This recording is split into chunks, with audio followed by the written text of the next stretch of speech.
Bonsoir, amis de Pépitor, Pépitoriens, Pépitoriennes. On se retrouve pour une nouvelle interview. Ça faisait longtemps qu'on n'avait pas vu, qu'on n'avait pas fait une interview de petits porteurs. On était parti un peu sur les analystes, un peu sur les géopolitiques, un peu sur les traders pro. Donc, on revient un peu comme à l'été 2020, au début, des interviews de petits porteurs.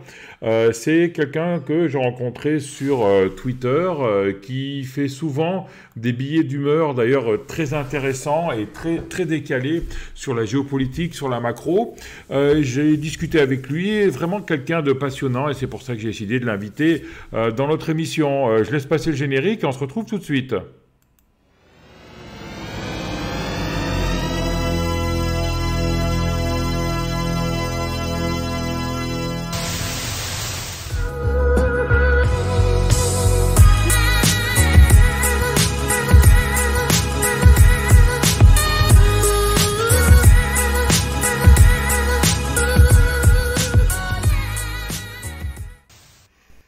Donc voilà, comme d'habitude, je vous laisse le petit disclaimer pour dire que c'est vraiment une discussion entre passionnés et en aucun cas, ce sont des conseils.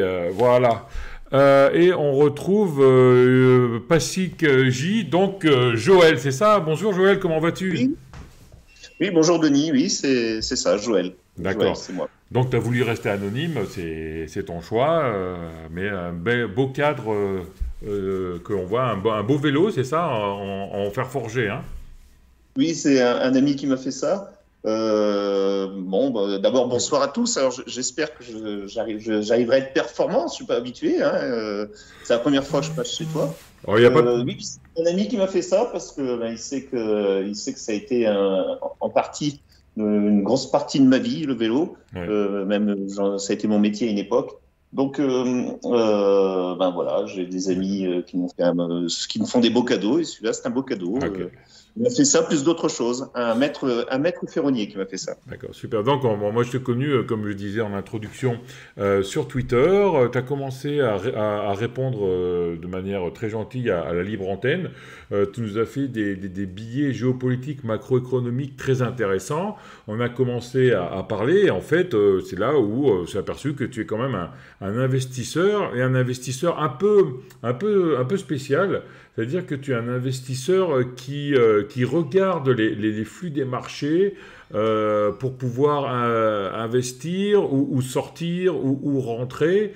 Et ce flux de marché, tu les analyses avec la macro et la géopolitique aussi. Bon, on parlera de ça un peu à la fin, donc on va commencer un peu comme au début. Joël, comment es-tu rentré en bourse alors? Je suis rentré en bourse un petit peu... Par opportunisme, pas par envie, et un petit peu par hasard. Dans la famille, on m'avait dit que faire du sport, c'était bien gentil, ouais, mais que ça ne c'est pas son homme. Surtout que moi, j'ai 53 ans, donc mes parents sont de la génération, ils sont nés dans les années 30, donc ouais, la vie, voilà, c'était pas la même éducation, si on peut dire. C'était pas pareil. Donc les études dans un premier temps, le sport après. Le deal, c'était que j'avais commencé d'ailleurs un petit peu à lâcher après la seconde parce qu'on m'avait dit que le bac C, ça allait pas être possible. Et j'imaginais pas d'ailleurs faire du sport à ma profession, quoique si, parce que je me suis dit au cas où j'aurais une voie B, je ferais prof de sport. Prof de sport, ça peut plus marcher. J'ai fait un bac B. Du bac B, je suis parti en BTS. C'était un BTS à l'époque, je crois que ça n'existe plus. C'est un BTS action commerciale. Et puis je me suis dit en arrivant là-dedans, ça va bien se passer. Je vais quand même avoir un peu de temps. Puis en 2 ans, ça va passer vite. Je suis un peu tombé des nues parce qu'on m'a annoncé qu'il allait y avoir 36 heures de cours par semaine, qu'il fallait avoir 12 de cours partout, et qu'en plus, au-delà des cours, il fallait faire des actions commerciales. Et puis un jour, par hasard, il y a un employé de banque qui rentre en cours et qui nous propose la vie future dans une banque. J'étais certainement l'un des moins intéressés du projet, quoi. Mais à la fin, il nous dit, voilà, on voudrait créer un club de bourse, est-ce que ça intéresserait quelqu'un? Ça intéressait pas grand monde, et puis je crois qu'il y a la prof principale qui nous dit vous savez, le club de bourse, c'est comme si vous créiez une petite société. Il y a même d'ailleurs un élève parmi vous qui a une SARL. Le fait qu'il gère sa SARL, il n'a pas besoin de faire d'action commerciale au cas où. Donc vraiment, il cherchait le volontaire. Et là, tout de suite, je me suis dit tiens, j'en aurai qu'une à faire, ça me dégagera du temps. Et voilà, je vais monter le club de bourse avec l'employé de banque qui était venu nous voir, un employé de banque de la Société Générale. D'accord. Euh, et c'est que ça s'est fait comme ça, par hasard. Et puis ça m'a plu. Ça m'a plu. Mhm. D'ailleurs, comme le bac B m'a plu, alors que ça me plaisait pas du tout au départ, parce qu'on m'avait mis là-dedans, parce que je pouvais pas faire autre chose. L'économie, en fin de compte, ça a commencé à me plaire. J'ai eu de la chance de rencontrer dans ma vie peut-être le bon prof au bon moment. Mhm. Comme par exemple, j'aime bien la lecture parce qu'un jour, j'ai rencontré un prof de français qui m'a donné envie de lire. Voilà, c'est le hasard parce que au départ, je partais avec des a priori, c'est sûr. Mhm. Ouais, c'est toujours comme ça, hein, les études. Hein. Moi, c'était pareil. Hein. Moi, j'ai fait les études que j'ai fait parce que j'avais un prof en doc sciences qui était météorologue, il était passionnant. Et c'est pour ça que j'ai fait des études de mécanique ensuite. Oui. Et donc après, t'es devenu presque cycliste professionnel, c'est ça? Alors oui, ça s'est fait un petit peu dans la difficulté et dans la douleur, parce que déjà c'est un sport qui se fait dans la difficulté et dans la Mhm. douleur. Ça se fait pas tout de suite et ça se fait pas rapidement parce que la maturité physique elle prend un peu de temps. En plus, moi j'étais de la génération où il fallait se taper l'armée, Mhm. euh, et en plus au début j'ai pas eu droit à Joinville. Mhm. Mais encore une fois, j'ai eu du bol. Encore une fois, le hasard a bien fait les choses. Je me suis retrouvé à Annecy à l'époque. Là-bas, c'est chasseur alpin pour ceux qui connaissent pas. Mhm. Et puis, ils nous font des tests physiques standards de l'armée, tout con, quoi. Ils appellent ça le test de Cooper. Ça dure Mhm. 12 minutes. On court pendant 12 minutes sur une piste cendrée. Ouais. Et puis je finis deuxième. Alors qu'au départ, je suis pas un coureur à pied, mais bien que j'en faisais un petit peu, parce que quand on fait l'hiver les cyclocross, on fait un petit peu de course à pied aussi. Bon, je finis deuxième. Normalement, soi-disant, enfin, il paraît que c'était un bon temps. Le premier, c'était un excellent temps, évidemment. Et on a une chance extraordinaire, c'est qu'il y avait un adjudant-chef qui réintégrait Annecy, qui était Mhm. pas très motivé d'ailleurs pour réintégrer Annecy, parce qu'il avait monté l'équipe féminine de biathlon en vue des Jeux Olympiques d'Albertville qui devaient Mhm. se faire 2 ou 3 ans après. Mhm. Et là, c'était un peu plus scientifique parce qu'ils nous ont proposé de faire des tests. Alors, c'est ce que le fameux test, était sur un vélo, tu souffles, ils appellent ça les tests Mhm. physiologiques, quoi, standard. Et là, les 2 premiers où on était, ils nous ont demandé un petit peu, mais d'où on venait et ce qu'on faisait, quoi, avant.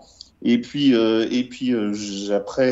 mes classes, d'ailleurs, je suis toujours resté en contact d'ailleurs avec ce militaire encore aujourd'hui. C'est même lui d'ailleurs plus tard qui m'avait permis de retravailler dans un autre domaine. Mhm. Euh, eh bien, de fil en aiguille, le deal c'était vous faites vos classes et on va essayer de tout faire pour que vous réintégriez Joinville, ce qui me Mhm. permettait de m'entraîner parce que tu perds une année, tu perds tout, c'est fini. Parce que Et maintenant, Joinville, on le répète pour ceux qui n'ont pas fait la guerre, c'était les sportifs de haut niveau, c'est ça? Hein.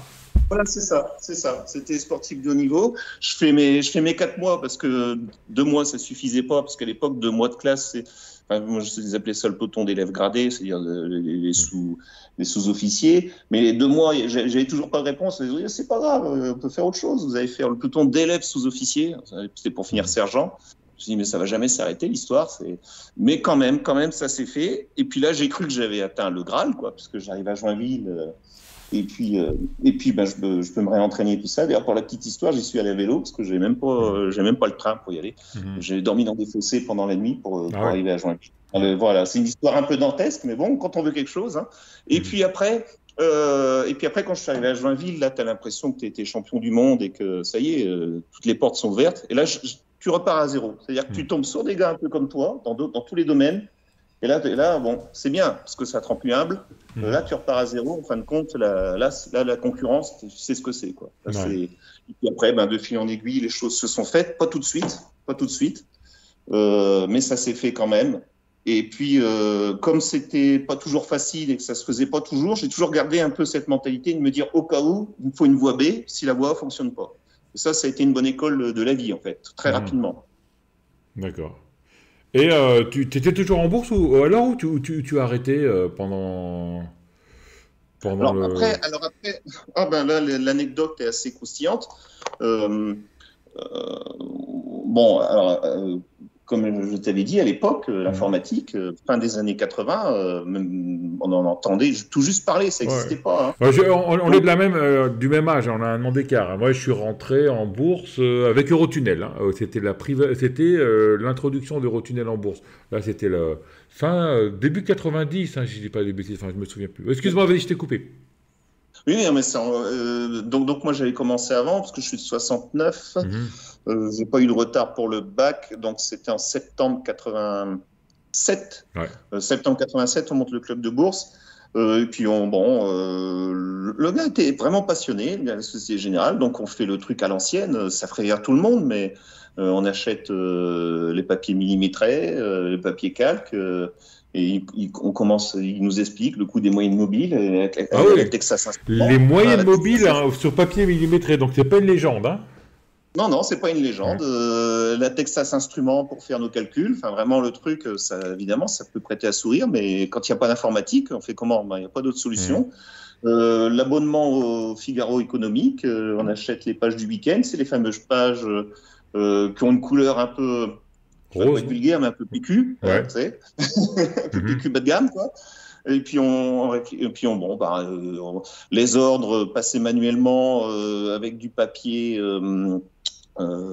Comment ça, tu sais, quand tu écris, tu as le double qui s'écrit, puis tu gardes ton Le double, et puis calque, tu donnes l'original. ouais. Papier carbone, pardon. Voilà, le papier carbone.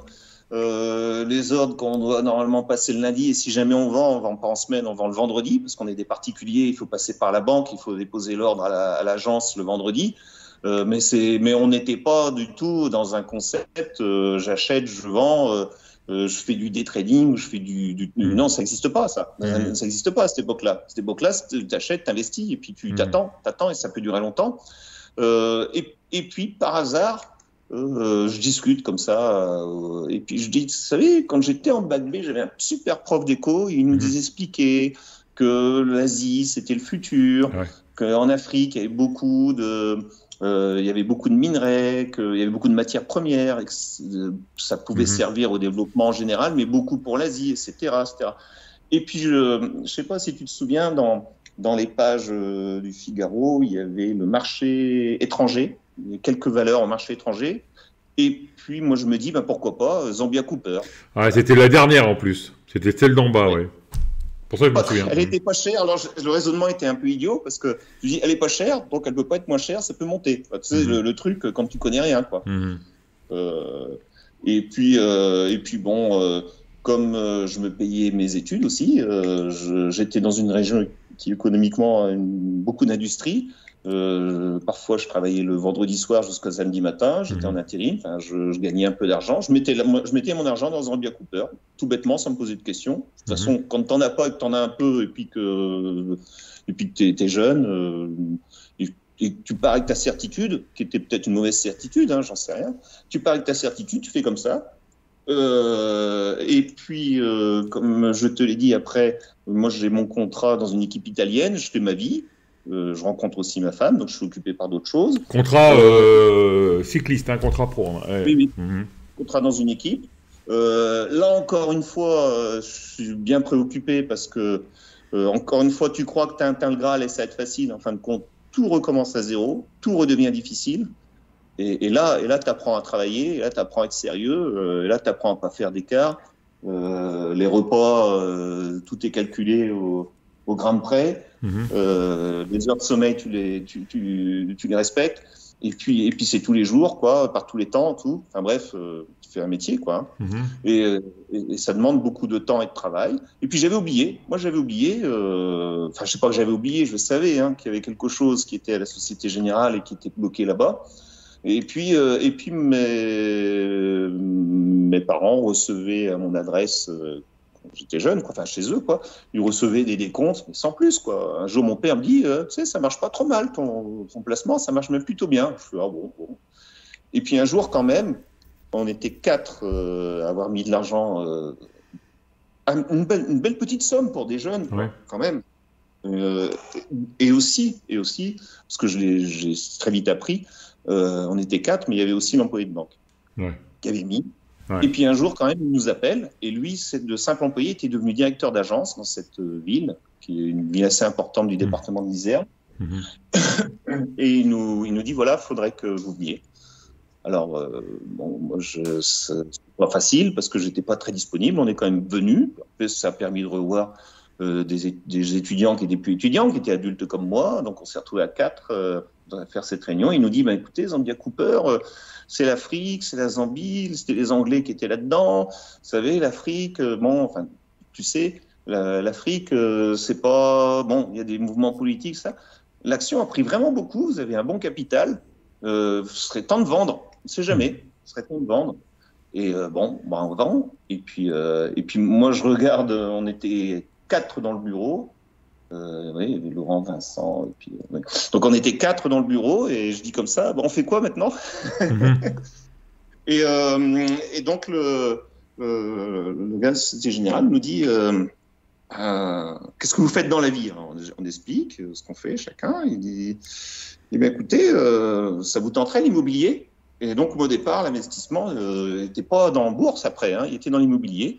Ah, mais là, tu étais passé, tu avais multiplié par 1, 0,5, par 2, par 10, par 20 tes investissements. On a multiplié par 20, Zambia Cooper. D'accord, ouais. Multiplié par 20. Je ne sais pas si on peut retrouver l'historique des cours. Un jour, sur Google, mais je crois qu'il faut faire Google, c'est Google Archive, je crois, un truc comme ça. Non, mais c'est juste orientatif pour voir un peu, pour situer un peu le...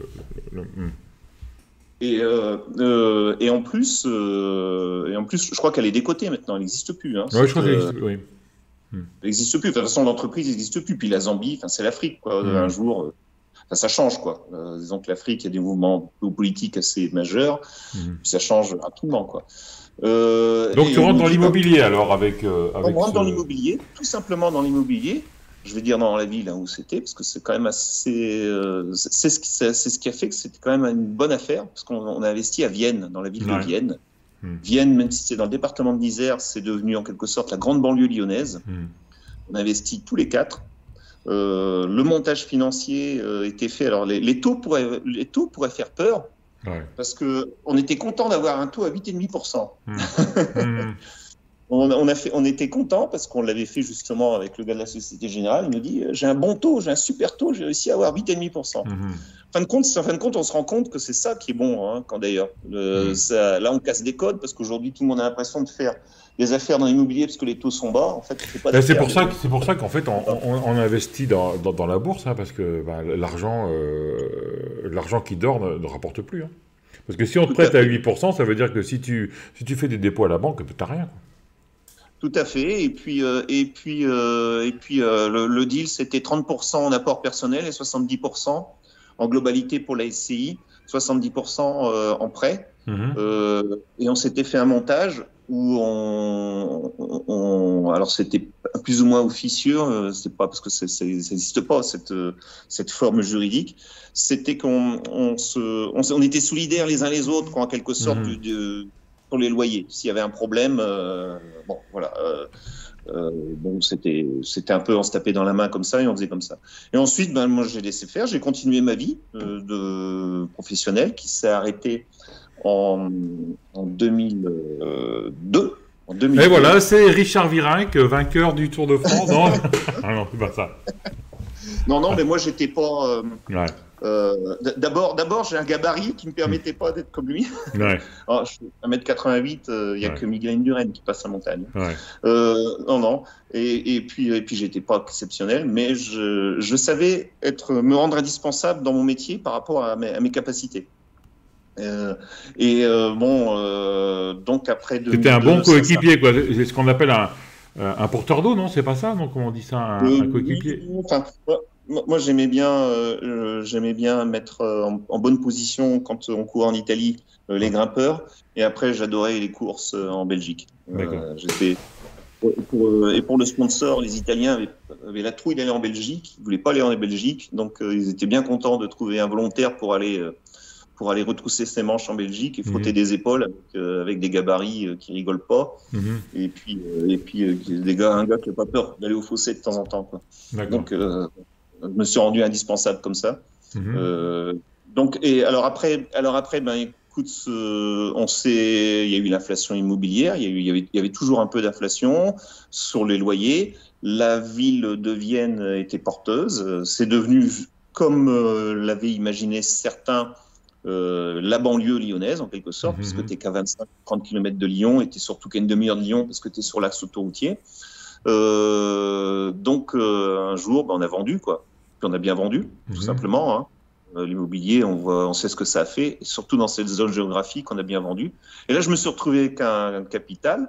Oui, entre-temps, j'ai travaillé dans une entreprise qui me permettait en fait, j'étais au contrat dans cette entreprise. Cette entreprise, le siège de cette entreprise était en Suisse, bien que j'ai toujours été résident français. J'ai aussi la chance, par mon père, d'avoir la double nationalité, d'avoir 2 passeports. Donc, ça arrangeait bien aussi cette société que j'ai ce passeport. D'ailleurs, quand je voyageais avec cette société, je voyageais sous passeport suisse. Donc voilà. Et moi je veux arrêter parce que bon voilà, c'est pas pour question personnelle et puis ça me convenait plus. Et je me dis là j'ai un copain qui me dit c'est la bourse, c'est plus ce que tu as connu, tu devrais investir, machin. Bon, pourquoi pas.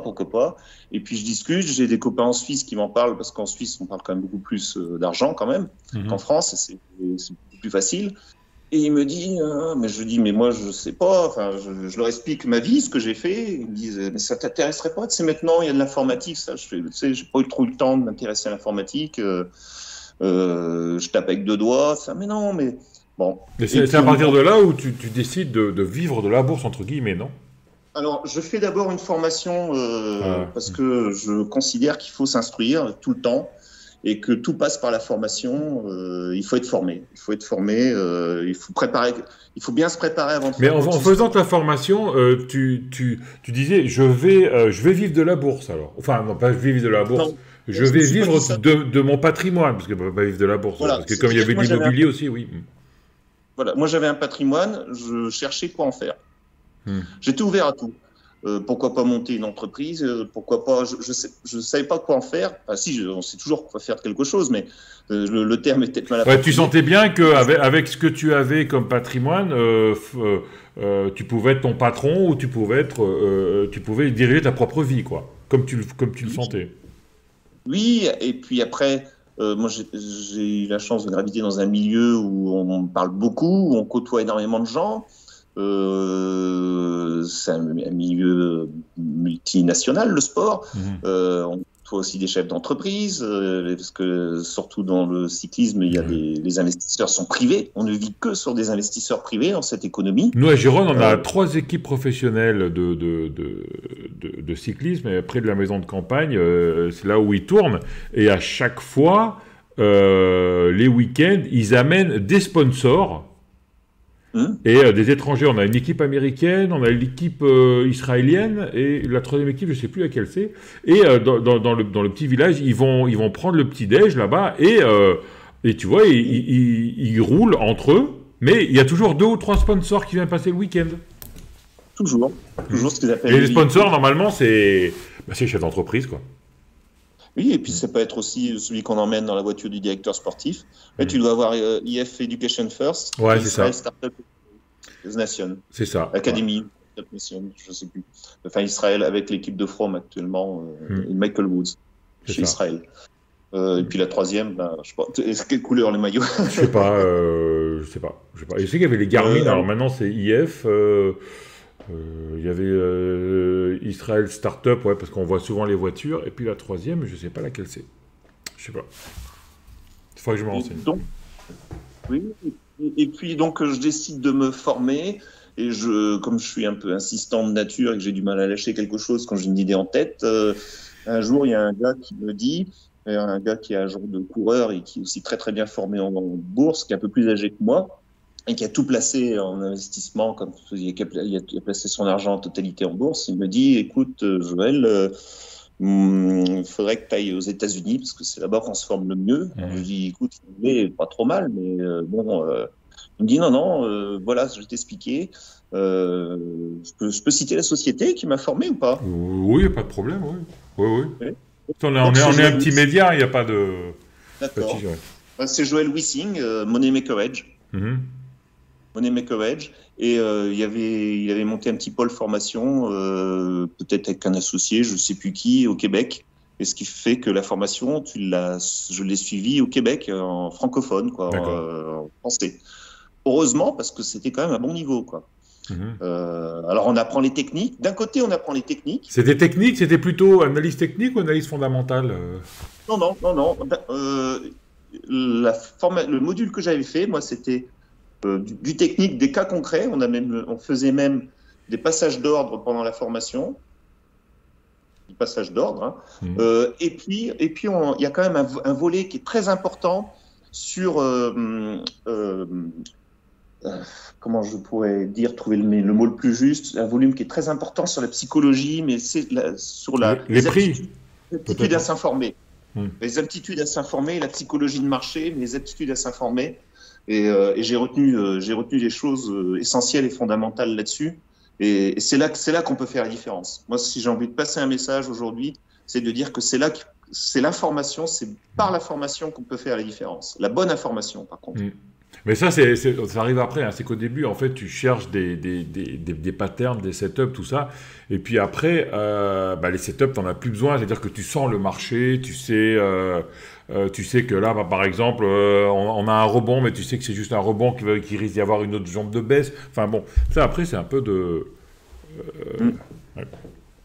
Mais de l'information au sens large du terme.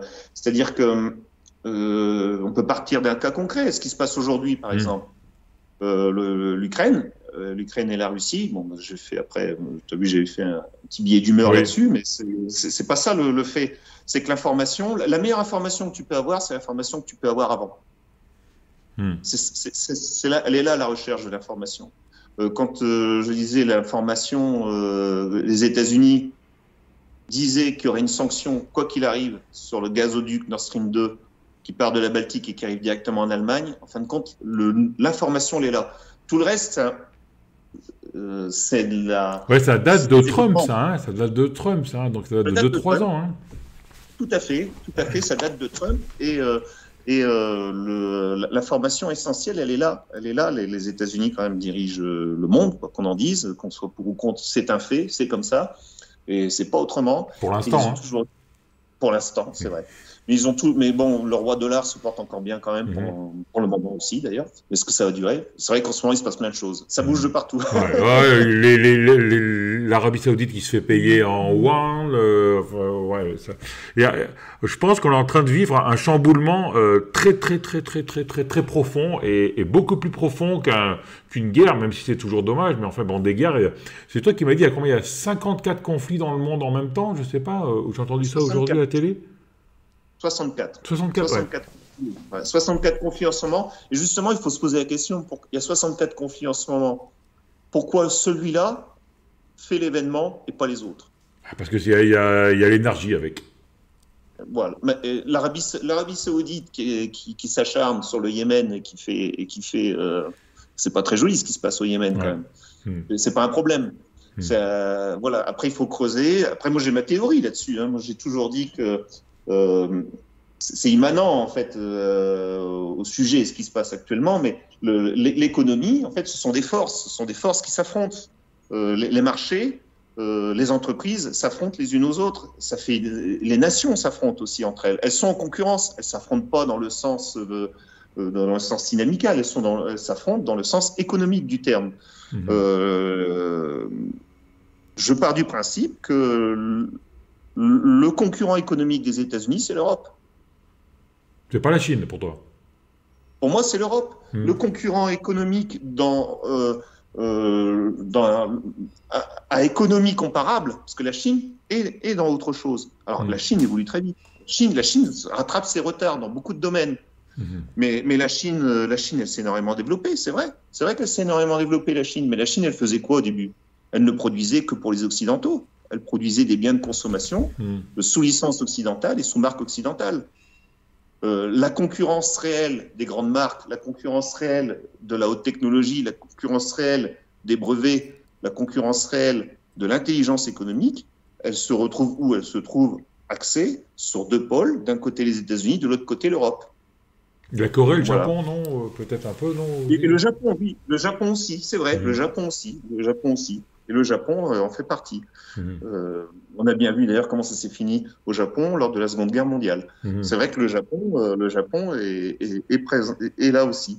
Alors après, voilà, j'ai une vision un peu détachée des événements, même si, comme tout le monde, j'ai ma sensibilité. Et c'est vrai que c'est horrible tout ce qui se passe en ce moment.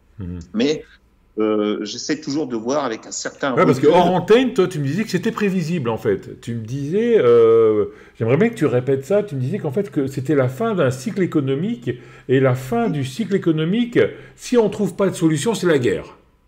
Et j'aimerais Oui, bien que tu développes ça, parce que c'était très très intéressant ce que tu me disais hier. à un moment donné, la guerre économique se transforme en guerre tout court. Voilà. Ouais. C'est vrai. C'est vrai. La guerre économique finit par se transformer en guerre tout court. J'avais expliqué brièvement, alors je ne sais pas si ça peut intéresser trop de Oh, monde. oui, Si je oui, veux oui, oui, oui, oui, oui. je t'avais dit brièvement que et ça d'ailleurs, ça date un petit peu de la formation que j'ai eue avec Moneymaker Edge.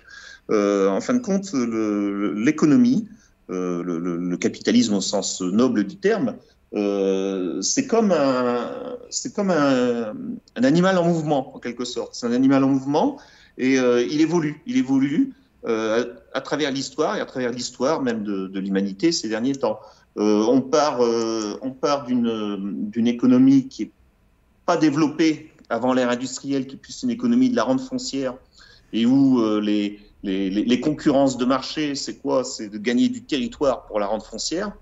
À un événement qui était important sur l'économie, qui est l'ère industrielle. À partir de l'ère industrielle, là, tout change. On n'est plus sur du gain de territoire pour de la rente foncière, on est sur du gain de territoire pour du capital. Et là,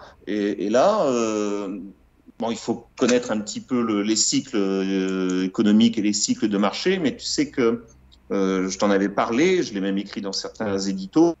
Les marchés arrivent sur des zones vierges, les marchés se développent, mais les marchés doivent toujours lutter, comme les entreprises doivent toujours lutter contre la crise, contre une crise qui est leur taux de profit. Ils doivent toujours lutter contre la perte de leur taux de profit. C'est-à-dire qu'il faut toujours gagner plus jusqu'à un jour où on a vendu ce qu'il fallait vendre et maintenant qu'est-ce qu'on fait? C'est ça?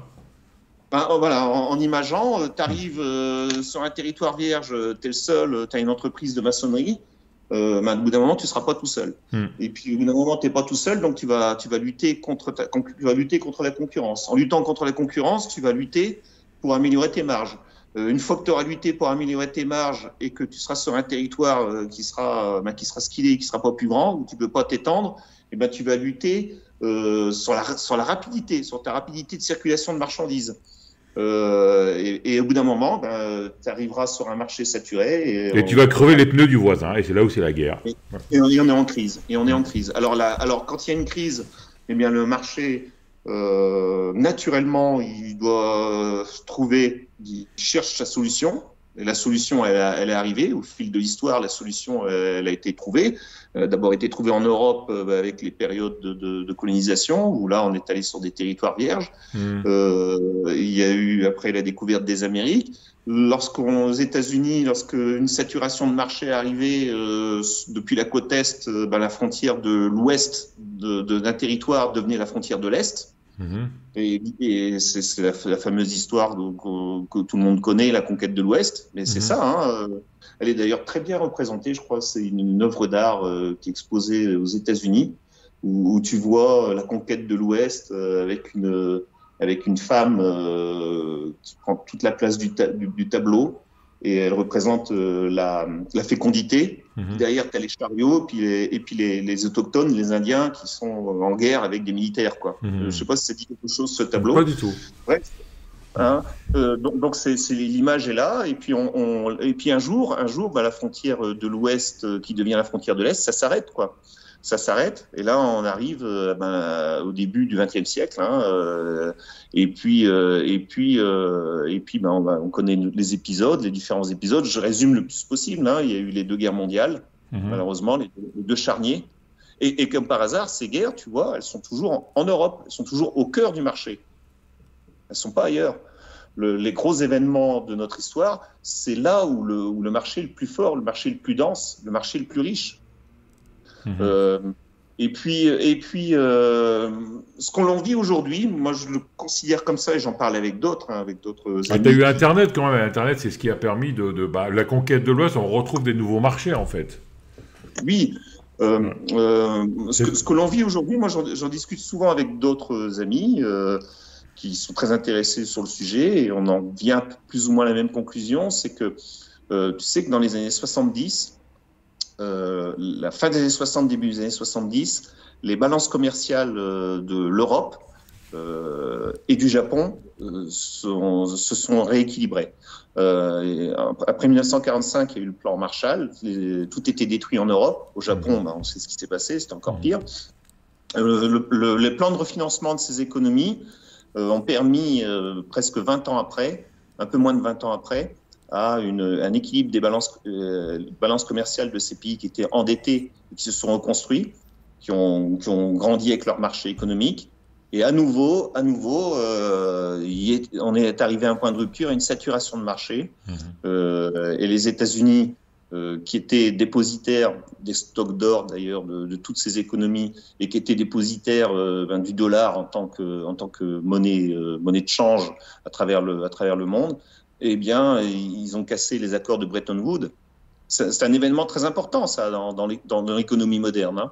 Ils ont désindexé le dollar sur l'or et jusqu'aux accords de Jamaïque où ils ont fait du dollar une monnaie flottante en liaison avec d'autres devises. Depuis, le marché il s'est restructuré, il s'est recréé en se développant sur la notion du crédit. On produisait plus de dollars qu'on en gagnait. Jusqu'aux années 2000, mi-2000, la crise des subprimes, où je crois il fallait 7 ou 8 dollars pour créer un dollar. Un dollar de valeur ajoutée. On est arrivé à des saturations telles aujourd'hui qu'on en est arrivé à ce que le dollar représente. Toutes les monnaies sont arrivées à ce point-là. Il y a quand même eu un événement majeur qui n'était pas trop traité dans les médias, mais qui était quand même historique et qui n'était jamais arrivé avant. On est arrivé quand même au taux d'intérêt négatif. Ouais. C'est un événement majeur, quoi. Alors, on recule toujours l'échéance en envoyant des liquidités sur les marchés, mais on ne résout pas le problème, quoi. Et là aujourd'hui, oui, c'est vrai que naturellement, tu disais, j'en reviens à ce que tu disais tout à l'heure, oui, l'Arabie Saoudite, je dis pourquoi pas, je me fais payer dans une autre monnaie que le dollar. C'est très grave ce qui se passe parce que certains pourraient dire avec une certaine joie, c'est tant mieux, les Américains, ils dirigent tout le monde, ils font ce qu'ils veulent. Et puis, c'est pas plus mal, l'hégémonie, ça suffit chez eux, ça. Non, c'est grave parce que ça veut dire qu'on perd confiance en la monnaie. Il n'y aura plus de référence, ouais. Oui, on perd confiance en la monnaie et là, c'est pas pareil. Et tu vois, ce côté un peu la psychologie de marché, moi, je suis assez friand de ça et je fais attention. Je fais attention à ça. Je dis, il faut quand même, il faut l'écouter le marché par rapport à ça. Il faut faire attention. Il se passe des choses importantes actuellement. Ça, et tout ça, ça te permet de voir un peu dans quel secteur tu vas investir ou quand tu vas investir, quand tu vas sortir, quand tu vas rentrer. Parce que tu es plutôt un investisseur long terme, toi, hein, de toute façon. Oui, alors j'ai une part de mon capital qui est investi, c'est ma voie B, en quelque sorte, qui investit sur des valeurs à forte distribution de dividendes. Et j'ai une part plus faible de mon capital que j'utilise par opportunisme en faisant de la spéculation. Je t'avais même montré, ça c'était quand on avait discuté ensemble, je t'avais dit, tu m'avais dit comment tu fais ça. Tu sais, quand il y a eu le problème de l'Ukraine, j'avais mis un bon investissement sur ExxonMobil, tu vois. Ouais. Tu vois, ça suivait la logique. Oui, c'est ça, oui. Énergétique, quoi. En fait, pour gagner beaucoup en étant investisseur, il suffit de faire peu de mouvements à des moments très stratégiques. Et ça sert justement de ces moments-là où il faut dire, voilà, l'Ukraine, j'investis sur Exxon. Oui, et ça s'est fait à un moment où la configuration graphique, c'était un cas d'école, elle était parfaite. Enfin, quand je te l'ai proposé, je t'ai dit, tiens, je le fais en direct, parce que c'est une des premières fois qu'on s'était eu au téléphone. Je dis, tu vois, là, c'est le moment, et c'est comme ça que je le fais. Et bon, le cas d'école était tellement parfait que je t'ai dit, c'est presque du 100% sûr. Parce que toi, si on veut parler un peu technique maintenant, toi, on a bien compris que tu prends des décisions suite à des événements événement macro, géopolitique ou de marché. Et après, pour faire tes rentrées au niveau analyse technique, tu fais comment? Alors, Tu te sers du MACD, c'est ça, tu m'avais dit, hein? pardon? Tu te sers Ouais, du de la MACD. MACD. Ouais. Ouais, la MACD, c'est ce qui va faire ma décision en définitive. Mhm. Euh, je t'avais dit, je traite très peu, mais je suis 70 valeurs en permanence dans tous les secteurs différents. Mhm. Une fois par semaine, je les remets en weekly pour voir un petit peu s'il y a des tendances qui commenceraient à se dessiner et être positives. Les valeurs où je sens qu'il pourrait commencer à y avoir quelque chose à faire, je les mets en bas de liste, c'est-à-dire que je les regarde bien plus régulièrement que les Ouais, autres. tout le monde fait ça, ouais. Et Mhm. puis, et puis j'attends le jour Ça, J. ça a l'air anodin, mais écoutez bien, hein, parce que ça, c'est la base de tout, en fait, hein. Et à partir du moment d'ailleurs où je laisse en bas de liste uniquement que certaines de ces valeurs, parce qu'en unité de temps longue, je vois quelque chose qui pourrait être intéressant. J'avais fait un billet d'humeur, par exemple, sur une valeur en agroalimentaire, mais j'ai encore rien fait, il ne se passe rien pour le moment. Mhm. Et bien à ce moment-là, je vais au plus proche de l'information sur cette valeur, Mhm. déjà, pour voir un peu. Et ensuite, je vais attendre le moment le plus opportun.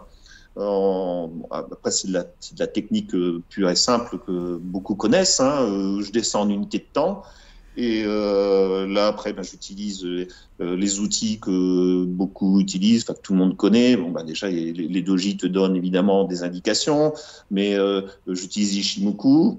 Moi, j'utilise spécifiquement la stochastique sur RSI et la MACD. Mhm. Voilà. Ça, c'est de ma formation que j'avais eue, hein.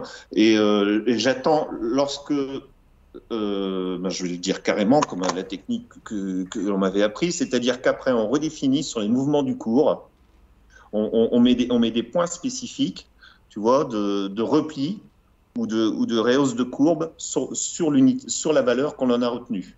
Mhm. D'accord? Ensuite, on trouve la meilleure unité de temps qui se rapproche le plus possible des renversements de MACD. Mhm. C'est-à-dire que Renversement de la MACD, c'est quand on passe le zéro, c'est ça, hein, pour toi? Ou oui, quand on... quand les courbes se croisent, quand les Mhm. courbes de taille MACD se croisent, hein, lorsque les Mhm. courbes de taille MACD se croisent. Une fois que j'ai trouvé l'unité de temps qui est la plus appropriée, en général d'ailleurs sur les capitalisations moyennes sur le marché US, tu retrouves dans presque 100% des cas la meilleure unité de temps dans ma technique de trading. Je l'ai en 4 heures. Mhm. Mais après, je me repositionne en H pour essayer d'optimiser au mieux mon entrée et ma sortie. Mais c'est Mhm. quand même c'est toutes les démarches en amont et enfin le déclenchement en 4 heures qui fait que Mhm. ensuite je travaillerai sur une unité de temps plus courte, Pour mais trouver ton point l'unité de d'entrée, c'est temps, du fractal, en fait, ouais. voilà. Mais après Mhm. l'unité de temps plus courte, ce que je veux expliquer, c'est que certes, elle est plus courte, elle est peut-être plus précise, mais elle est tellement plus courte qu'elle enlève dans beaucoup de cas ce que tu voyais plus facilement en 4 heures, quoi. Donc, Mhm. c'est vraiment uniquement pour l'acte d'achat ou l'acte de vente que je vais l'utiliser. Voilà. Mhm. Mais après, je reviens sur mon unité de temps qui avait été mon seuil de déclenchement, ma prise de décision, en fait. Je reviens sur cette unité de temps pour suivre le cours de cette action, quoi, pour rester sur le cours de cette action. D'accord. Et puis après, s'il faut sortir, je sors. Voilà, s'il faut renforcer, je peux renforcer. Et tu as combien C'est d'actions très, en très, très- portefeuille, en fait? Tu as beaucoup d'actions ou tu as 4, 5, 6 lignes, 10 lignes? Là, actuellement, je le dis en direct, j'ai pris que du DSP5. Et il me reste un tout petit peu, il me reste un peu en partie parce que j'avais mis une petite ligne quand même sur le cannabis aux Ouais. États-Unis, parce que la Chambre du Sénat, la Chambre du Sénat vient de valider la légalisation, j'allais dire, oui, c'est ça, la légalisation du cannabis, Mhm. définitivement, sur tout le territoire des États-Unis. C'est-à-dire que tu es pur la loi si tu fais du cannabis. Mhm. Ah, c'est comme ça, hein. Alors, bon, évidemment, c'est vendu sous le sigle cannabis thérapeutique, hein, GBH, non? Ou c'est ça, non? C'est pas ça. C'est du GBH ou un truc comme ça, non? Je me souviens plus du Voilà, nom. c'est ça, oui, mais bon, même je crois que ceux qui vont pouvoir le fumer aux États-Unis, ils iront plus en prison. Enfin, voilà, c'est leur loi, c'est comme ça. Qu'on trouve ça bien ou pas bien, bon, je sais pas, j'ai un avis là-dessus, mais bon, après, ils font ce qu'ils veulent. Hein. L'alcool, c'est pareil, hein, Ah, après, c'est comme ça. Ouais. Et puis non, j'ai remis, bah, tu vois, avant qu'on discute ensemble, j'ai remis une ligne assez importante sur du DSP5, sur du short à effet levier de x2, sur les SP500. Ouais, moi, je suis d'accord avec toi. C'est Faut pas le dire, on n'a pas le droit de donner des conseils, mais à mon avis, l'année va être longue, pour moi. Hein. Oui, je dirais même que... Si même très longue. Oui. Si j'ai un conseil à donner aux gens, il faut surtout pas baisser les bras, surtout ceux qui sont rentrés un peu récemment sur l'investissement et sur le trading, parce que c'était trop facile ces 2 dernières années. C'était anormalement trop facile. Là, il va falloir être très technique, très patient et valider beaucoup de critères. Chacun utilise ses critères, mais valider de nombreux critères avant de prendre une décision. Pas se précipiter. Et puis surtout, pas se précipiter. Le marché s'arrête jamais, le capital, oui. Ouais. Là, ça va être compliqué. Et il va falloir vraiment prendre des bonnes décisions au bon moment et s'informer. L'information, pour moi, elle fait tout. Hein, mais la bonne information, l'idéal, comme on dit toujours, ce serait d'avoir l'information avant l'information. Ou de comprendre l'information avant l'information. Parce qu'après, l'autre information, celle des médias, elle est plus sur l'émotionnel, on en rajoute.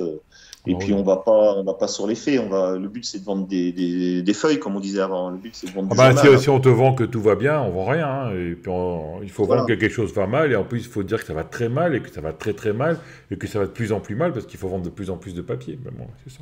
Là on va dans l'émotionnel à tout point de vue. Enfin, c'est tellement, on s'en est rendu presque absurde. Moi, je me souvenais à une époque, c'était de notre époque. Hein, tu te souviens de la chute de Ceausescu en Roumanie? Avec le charnier de Timisoara. Je dis ça parce qu'après, je travaillais dans une boîte où j'allais souvent en Roumanie. Une fois, j'ai vu Timisoara et ça me rappelait ça. C'était qu'en fait, c'était CNN, hein, ils avaient ouvert un charnier.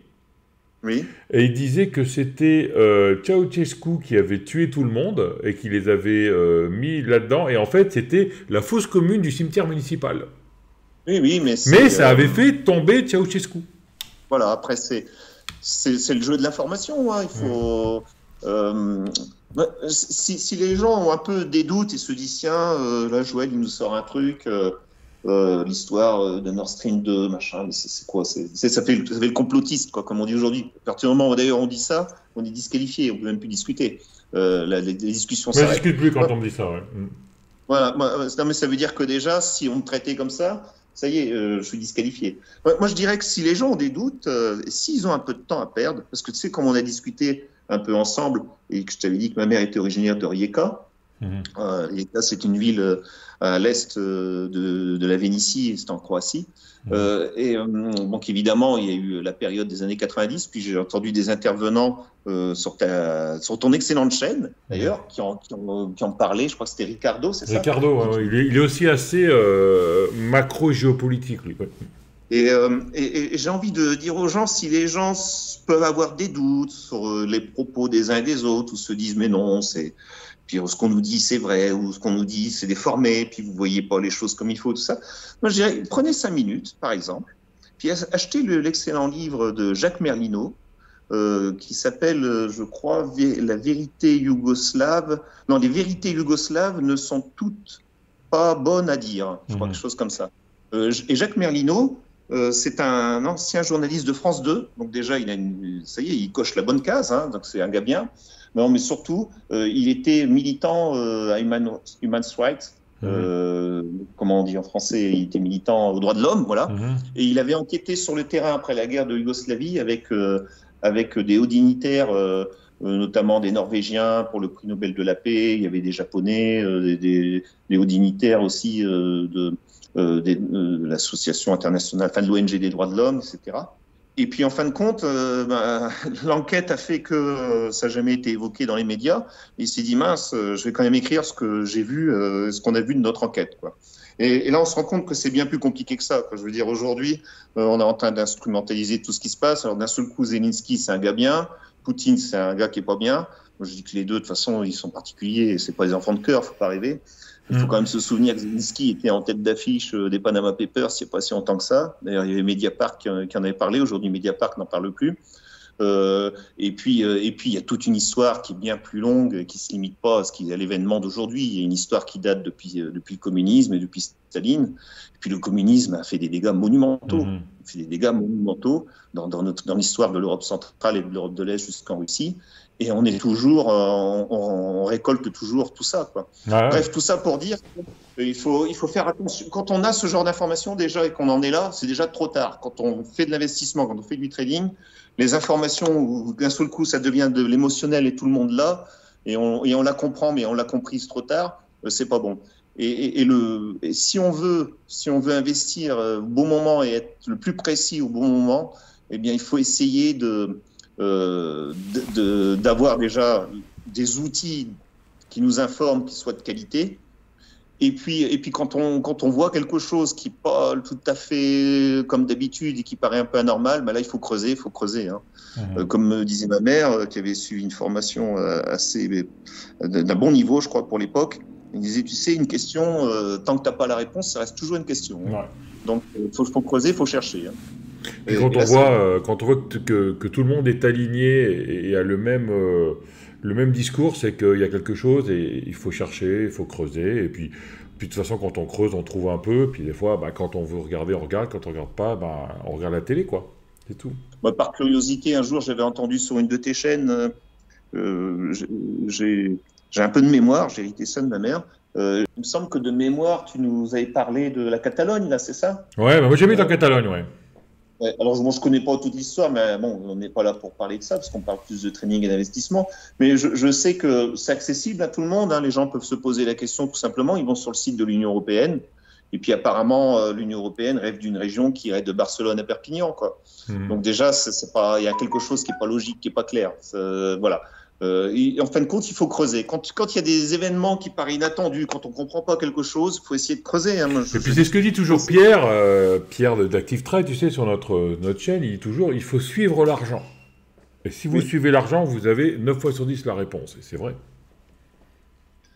Et là, actuellement, moi, il y a des questions que je me pose un peu. J'en parlais avec des amis. Je me disais, tu vois, Denis, tu m'entends toujours, ça va? Toujours, oui. Tu vois, Denis, Denis, ouais, on parlait avec des amis, et tu sais, quand tout va bien, sur un plan économique, le moral, d'ailleurs, c'est un indice important, je crois, le moral des consommateurs, hein, tu l'as dans le calendrier économique. Le moral est bon, il y a une sorte j'allais dire, de consommation joyeuse, entre guillemets. Les gens vivent normalement dans une ambiance qui n'est pas stressante, qui va bien. On sent depuis que cette crise qui dure, qu'il y a une forme qui est mondiale d'ailleurs, cette crise. Alors, est-ce qu'on peut appeler ça une troisième guerre mondiale? J'en sais rien. Enfin, en tout cas, dans cette crise qui dure depuis le coronavirus, on sent une morosité ambiante. On sent comme une forme de dépression. Il n'y a pas que les marchés qui dépriment. Il y a une dépression de la population dans la globalité. Et là, tu vois, moi, je me pose des questions aussi. Je me dis. J'ai parlé avec un ami psychologue. Il paraît que maintenant, pour avoir un rendez-vous chez un psychologue, c'est 1 mois. Hein. Voilà. Il faut être pistonné. Hein. Tout est en crise et tout est un peu en dépression. Alors, tu vois, je fais un lien comme ça. Il vaut ce qu'il vaut, mais et d'un côté, on dépénalise le cannabis. Tu vois. Voilà. Tu vois, il y a bon. C'est comme ça. C'est une idée. Je dis comme ça. Hein, c'est une idée, mais. Oui, quand on passe une loi sur l'euthanasie en Espagne, on fait des trucs comme ça, quoi. Voilà. Après, tu sais, on parlait d'Europe de l'Est et d'Europe centrale. Souvent, beaucoup de gens à l'Ouest se moquaient parce qu'il y a des problèmes d'alcoolisme. Moi, je mets au défi l'Europe de l'Ouest de supporter 5 ans de communisme allemand, parce que pour moi, le nazisme, c'est un communisme national, hein, donc c'est du communisme. Et dans la foulée, de se taper 70 ans de stalinisme, quoi. Quand on se tape 75 ans de vie comme ça, faut avoir le mental, quoi. Ouais. Faut avoir le mental. Donc c'est sûr que, alors c'est vrai que il y a des échos parmi les investisseurs qui disent ouais, la population elle regrossit, elle mange. Ben, c'est le stress. Hein. Je crois que la population elle a pris 3 kilos en moyenne, la population occidentale, depuis 2 ans. Bon ben oui, c'est vrai. Bon ben ce sont des indicateurs. Voilà, ce sont des indicateurs et on peut imaginer. Enfin, en tout cas, ce sont mes valeurs que je suis, dans mes 70 valeurs. Moi, j'ai du cannabis, j'ai de la bouffe, j'ai de l'alcool. Bon, les cigarettes, c'est de moins en moins d'actualité, mais de toute façon, c'est remplacé par autre chose, apparemment. Donc, voilà. Donc, je veux dire, il faut suivre les tendances. Ah, c'est ça. C'est très intéressant. Hein. Ok. Il faut... Bon, ben, Joël, tu veux rajouter quelque chose ou on arrête là? Je n'avais pas dit parce que on a discuté ensemble de sujets. Tu m'as dit, mais je ne connais pas du tout.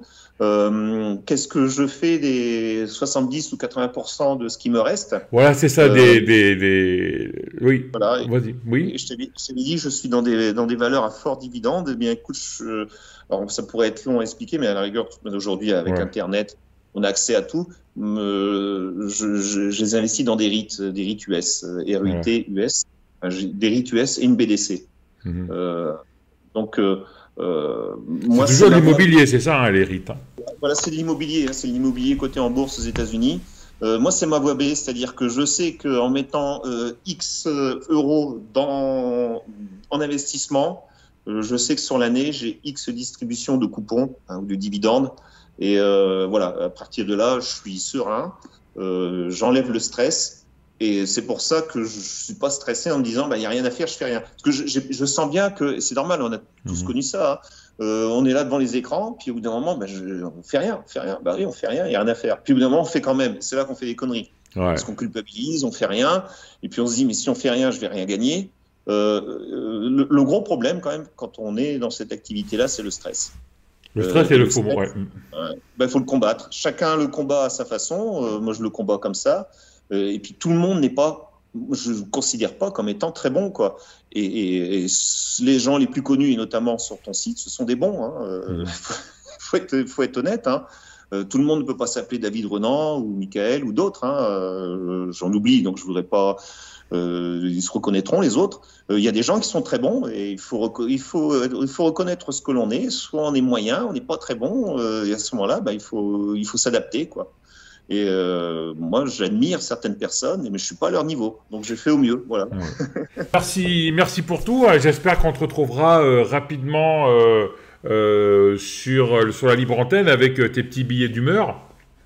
Oui, avec plaisir. Avec plaisir. De toute façon, j'aime bien écrire parce que ça permet de structurer ma pensée. Donc, je t'écris et je partage. Voilà, c'est bien.